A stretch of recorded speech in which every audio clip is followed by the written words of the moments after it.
Dear student, এবার আসা যাক ফ্রি রেডিক্যাল বা মুক্তমূলক কি এবং এদের বৈশিষ্ট্যগুলো কি কি। প্রিয় শিক্ষার্থী, তোমরা ইতিমধ্যে জানছো যে আসলে ফ্রি রেডিক্যালটা তৈরি হচ্ছে বন্ধনের সুষম বিভাজনের ফলে। বন্ধনের সুষম বিভাজনের ফলে বন্ধনে অংশগ্রহণকারী পরমাণুগুলো তাদের নিজ নিজ ইলেকট্রন নিয়ে আলাদা হয়ে যে প্রজাতির সৃষ্টি করে সেগুলি হচ্ছে ফ্রি রেডিক্যাল। এখানে এই যে chlorine free radical, methyl free radical, ethyl free radical, এই ফ্রি রেডিক্যাল গুলোর সম্পর্কে আমরা জানবো। এই যে ক্লোরিন ফ্রি রেডিক্যাল কিংবা মিথাইল ফ্রি রেডিক্যাল কিংবা ইথাইল ফ্রি রেডিক্যাল এগুলো কিন্তু পরমাণুর মতো বা অণুর মতো আচরণ করবে না। এরা অত্যন্ত সক্রিয় হয়। এরা উৎপন্ন হওয়ার সাথে সাথেই অন্যের সাথে বিক্রিয়া করে এবং এদের যে বৈশিষ্ট্য, দ্যাট মিনস এদের হচ্ছে যে সক্রিয়তাটা নির্ভর করবে এই ফ্রি রেডিক্যালে উপস্থিত যে কার্বন, এই কার্বনগুলোর প্রকৃতির উপর। যাই হোক, আমরা এখানে লক্ষ্য করতেছি যে এই ফ্রি রেডিক্যাল হচ্ছে যে সুষম বিভাজনের ফলে তৈরি হয়, আর এদের বৈশিষ্ট্য হলো এরা অত্যন্ত সক্রিয়, এরা চার্জহীন। যদিও এদের কাছে ইলেকট্রন থাকে কিন্তু এরা চার্জ যুক্ত হয় না, এরা চার্জহীন হয় এবং এরা উৎপন্ন হওয়ার সাথে সাথেই অন্য কোনো প্রজাতির সাথে বিক্রিয়া করে এবং এদের স্থায়িত্ব কার্বন পরমাণুর প্রকৃতি। এই যে কার্বন পরমাণুর প্রকৃতি বলছে এইটার উপরে নির্ভর করে। প্রিয় শিক্ষার্থী দেখো, যদি কার্বন পরমাণুর প্রকৃতি 3 ডিগ্রি হয়, 3 ডিগ্রি হলে তাহলে সেই ফ্রি রেডিক্যালটা স্থায়িত্ব বেশি হয়, দ্যাট মিনস এটা কম সক্রিয় হয়।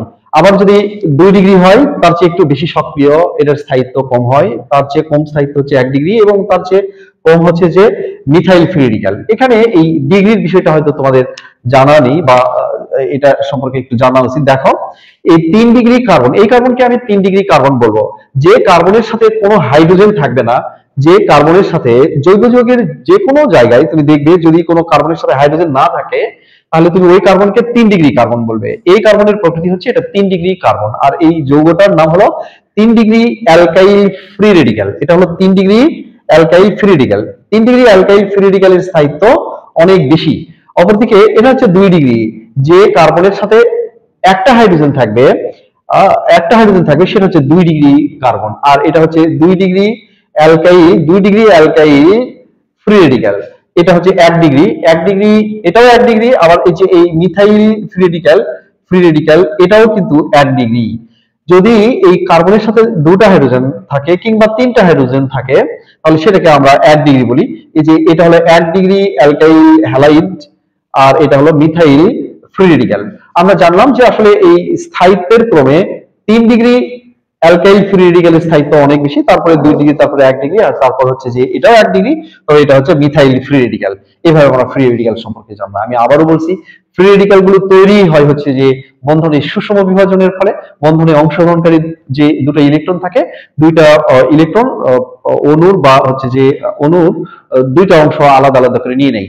আর বলছি যে এই ফ্রি রেডিক্যাল গুলোর বৈশিষ্ট্য খুবই ভালো হয়, এরা অত্যন্ত সক্রিয় হয়, এদের কোনো চার্জ থাকে না, এরা উৎপন্ন হওয়ার সাথে সাথে অন্য কোনো প্রজাতির সাথে বিক্রিয়া করে ফেলবে।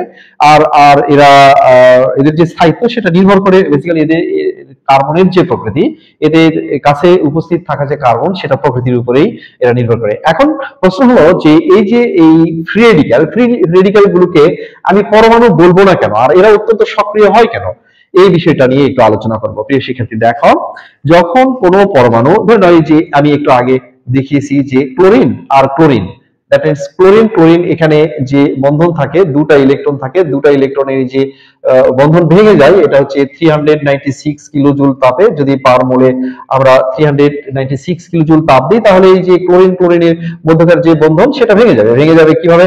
যার যার ইলেকট্রন সে নিয়ে নিয়ে ভেঙে যাবে, তাই না? আর এটাই হলো ফ্রি রেডিক্যাল। তোমার কাছে মনে হয়েছে এই ইলেকট্রন গুলো তো নিয়ে নিল, তাহলে এটা তো পরমাণু হওয়ার কথা, কিন্তু এটা পরমাণু হয় না। প্রিয় শিক্ষার্থী দেখো, ক্লোরিন পরমাণুর তো এরকম গঠন থাকে, 2টা, 8টা, তারপরে 7টা, তাই না? এখন এই যে 7টা ইলেকট্রন থাকে, 7টা ইলেকট্রনের তো একটা ইলেকট্রন বন্ধনে অংশগ্রহণ করছে, আর এখানে থাকে 8টা ইলেকট্রন, এখানে 2টা ইলেকট্রন থাকে।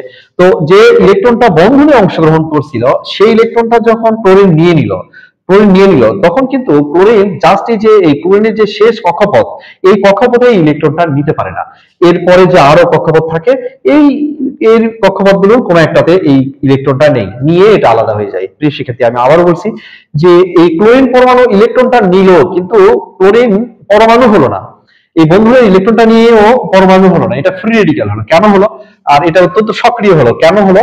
সেই প্রশ্নের উত্তরটা হচ্ছে এরকম যে আসলে যখন বন্ধনের ইলেকট্রনটা নিয়ে নিচ্ছে তখন যে কক্ষপথের ইলেকট্রন আউটার মোস্ট শেল, সে আউটার মোস্ট শেলে আসছে না, এখানে আসছে না ইলেকট্রনটা আসছে বাইরেরই কোনো কক্ষপথে আসছে। এর ফলে এই বাইরের কক্ষপথে ইলেকট্রন থাকার ফলে এই ইলেকট্রনটা সহজে আবার অন্যের সাথে শেয়ার করতে পারে, শেয়ার করে বন্ধনে অংশগ্রহণ করতে পারে। আর এই কারণেই কিন্তু ফ্রি রেডিক্যাল গুলো অত্যন্ত সক্রিয়।